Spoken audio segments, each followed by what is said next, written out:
Jungkook আর আয়ুকে বিদায় দিয়ে রুমে ঢুকতেই চোখ যায় ড্রেসিং টেবিলে রাখা বাক্সটার দিকে। হাতে নিতে দেখতে পাই অনেক দামি একটা ফোন, সাথে রয়েছে একটা চিরকুট। ফোন পেয়েছো, ভালো কথা। আগের ফোনটার মতো আজেবাজে কোনো নাম্বার সেভ করতে যেন আমি না দেখি। যদি এমন কিছু দেখি তাহলে মোবাইল কেড়ে নিতেও সময় লাগবে না, আর আমি ফোন দিলে সাথে সাথে রিসিভ করবে, একটুও যাতে দেরি না হয়। ভার্সিটিতে গেলে আমি পাশে থাকবো না, তখন ফোন কাজে লাগবে। এই শুধু অবাক হচ্ছে, একসাথে এতগুলো কতটি হজম হচ্ছে না। জাঙ্কুক নিজের কেবিনে বসে কিছু ফাইল চেক করছিল, তখনই বাইরে থেকে টোকা পড়ে। ভাই আসবো? আয়, কি খবর পেয়েছিস ওইটা বল। ভাই সঞ্জয়ের মৃত্যুর খবর পেয়ে ওরা জেনে গিয়েছে।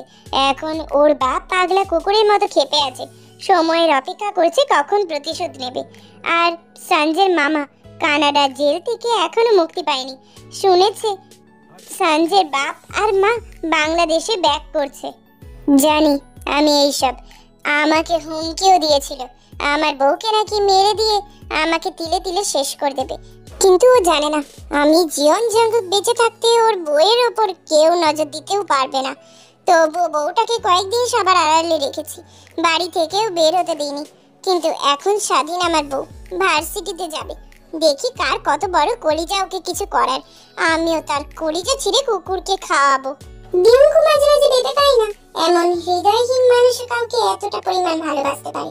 অন্ধকার টর্চার ছেড়ে যে খেলায় মেতে ওঠে কতটা ভয়ঙ্কর আকার ধারণ করে সেটা শুধু ডিঙ্কু সুগা জেহপি জানে। কিভাবে তিলে তিলে মানুষের দেহ থেকে রূহ আলাদা করে দিতে হয় সেটা জাঙ্কুক জানে। কিন্তু দেখো ভাবির জন্য এখন কত ভালোবাসা, কিন্তু ভাবি তো ভাইয়ের আসল রূপ দেখেনি। সহ্য করতে পারবেন তো উনি?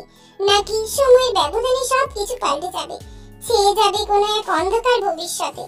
জাঙ্কুক পিয়ঙ্গুকে এইভাবে ভাবলেশীন দাঁড়িয়ে থাকতে দেখে কপাল কুঁচকে বলে, কি হয়েছে? মাঝ রাস্তায় এইভাবে খাম্বার মতো দাঁড়িয়ে আছিস কেন? ভাবছি মানুষ এতটা ভালোবাসতে কি করে পারে, আর সে যদি হয় একজন হৃদয়হীন মানুষ। হোয়াট?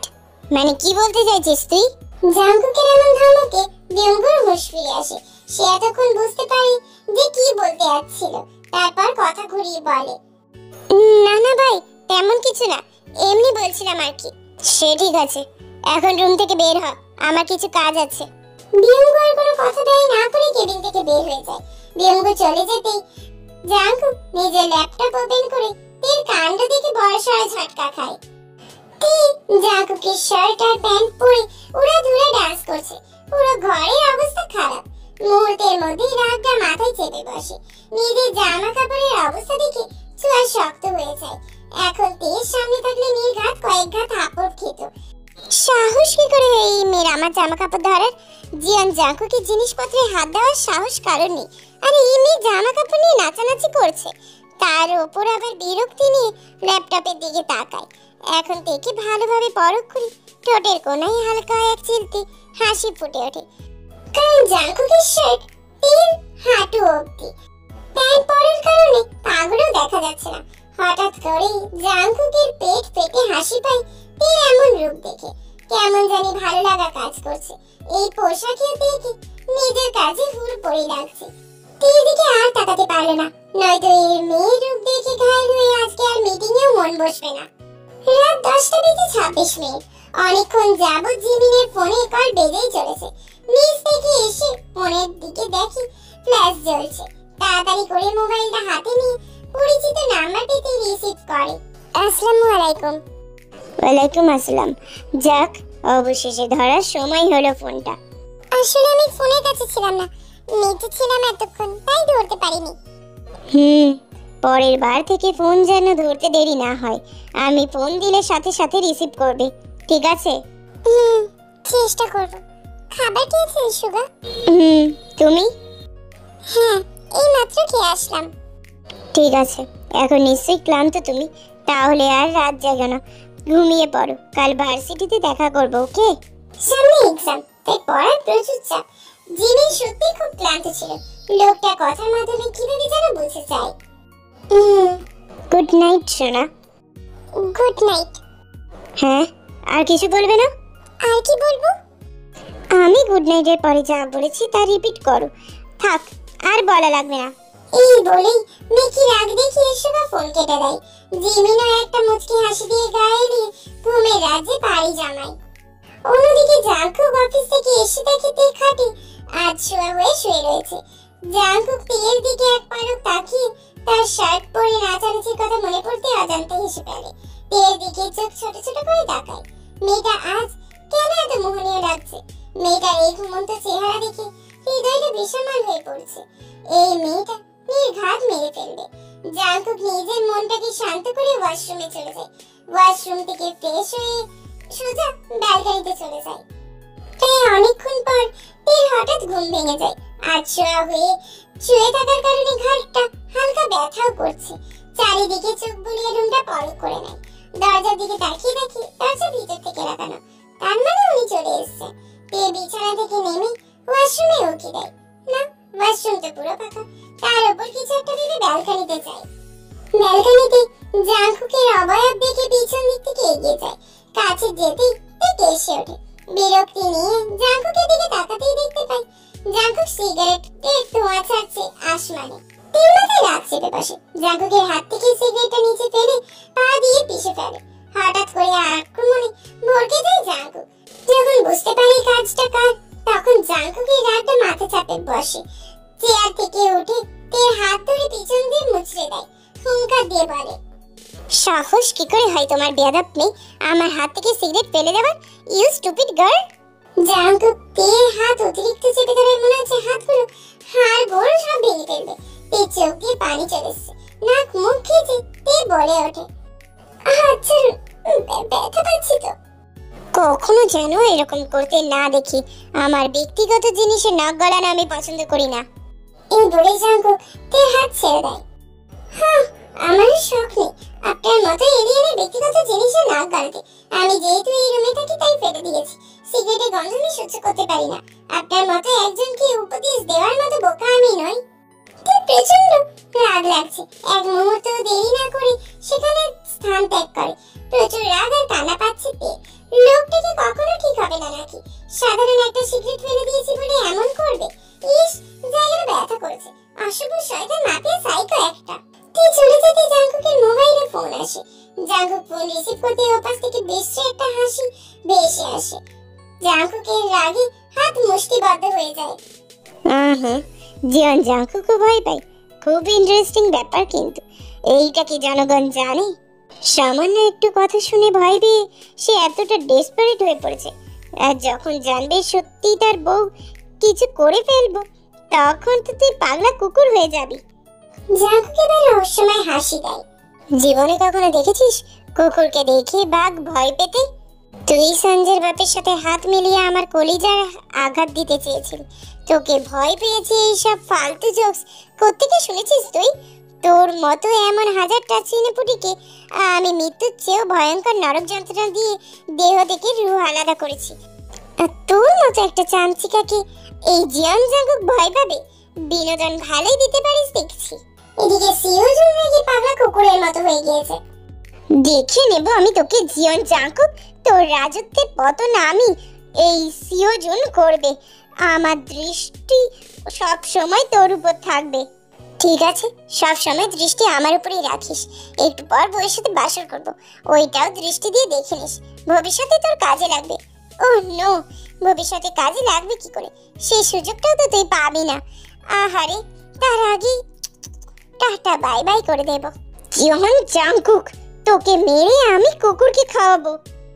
গলা নামিয়ে। তোর চিৎকার করাটা মনে হচ্ছে কুকুরের মতো ঘেউ ঘেউ করছিস। সাহস থাকলে সামনে এসে জিয়ান জাংকুকের মুখোমুখি হ। কাপুরুষের মতো পিছন থেকে এইভাবে কুকুরের মতো চেঁচাচ্ছিস কেন?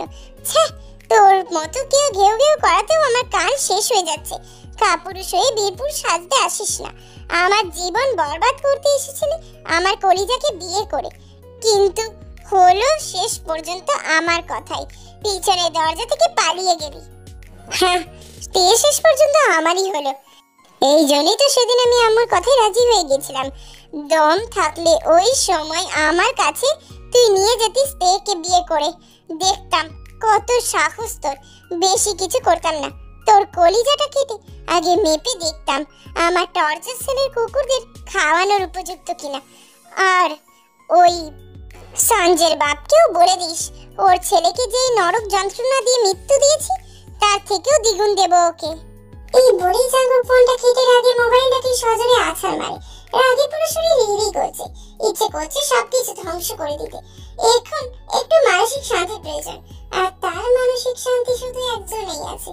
জাঙ্গু আর কিছু না ভেবে বারান্দা থেকে রুমে প্রবেশ করে। রুমে প্রবেশ করতে দেখে তে চোখ বন্ধ করে শুয়ে রয়েছে। জাঙ্গু গিয়ে তের কাছে বসতে তে দূরে সরে যায়। জাঙ্গু কপাল কুঁচকে তের দিকে তাকায়। কি হলো, দূরে সরলে কেন? তে নিশ্চুপ। জাঙ্গুকের এমনিতেই মাথা গরম হয়ে আছে, তার উপর তের নীরবতা আরো রাগিয়ে দিচ্ছে জাঙ্গুকে। তার উপরে নিজেকে কন্ট্রোল করে বলে, তোমার নীরবতা আমার একটুও পছন্দ না তে।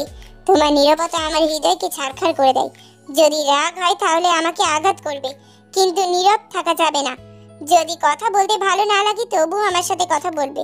যদি কিছুই ভালো না লাগে তবুও আমি এই জাঙ্গুকে শুধুই মনে করবে, কিন্তু আমাকে ইগনোর করতে পারবে না, কারণ আমি তোমার ইগনোর করাটা সহ্য করতে পারি না। তুই জাঙ্গুকের আমার কথাগুলো শুনে এতক্ষণে চাপা কষ্টটাকে চোখের পানি দিয়ে বের করে ফেলে। জাঙ্গুক তের চোখে পানি দেখে পর বলে, আরে কি হয়েছে বলবে তো বাবা? কি বিয়ে করলাম তাই কিছুই বলে না, বাচ্চাদের মতো শুধু কান্না শুরু করে দেয়। থাপ্পড় দিলেও অজ্ঞান হয়ে পড়ে। শেষ পর্যন্ত নিজের ব্যক্তিত্ব ভুলে যাচ্ছি। তুই এবার কিছু না বলে বিছানার দিকে নেমে সামনের দিকে অগ্রসর হতে নেয়, কিন্তু তার আগে জাঙ্গু খেঁচকা টানে তার উড়োর উপর বসিয়ে সর্বশক্তি দিয়ে জড়িয়ে ধরে তেকে। ধমক দিয়ে বলে, সমস্যা কি তোমার? এইভাবে ইগনোর করছো কেন? কথা বলছি কানে যায় না? সাহস কি দিন দিন বেড়ে চলেছে নাকি? কি বলবো আপনাকে? কিছু বললেই তো বলবেন আমার ব্যক্তিগত জিনিস নিয়ে। কিন্তু কথা বলা আমি পছন্দ করি না, হাতেও পছন্দ করি না, তাহলে আমি কেন কিছু বলবো? জাঙ্গুক এবার তের রাগের কারণটা বুঝতে পারে। জাঙ্গুক তের কপালে কপাল ঠেকিয়ে পর বলে, রাগ জেদ সব করবে আমার সাথে, ঠিক আছে, কিন্তু নেক্সট টাইম আমাকে এড়িয়ে চলার মতো দুঃসাহস দেখাবে না, কারণ এইটা আমার জন্য খুব কষ্টদায়ক।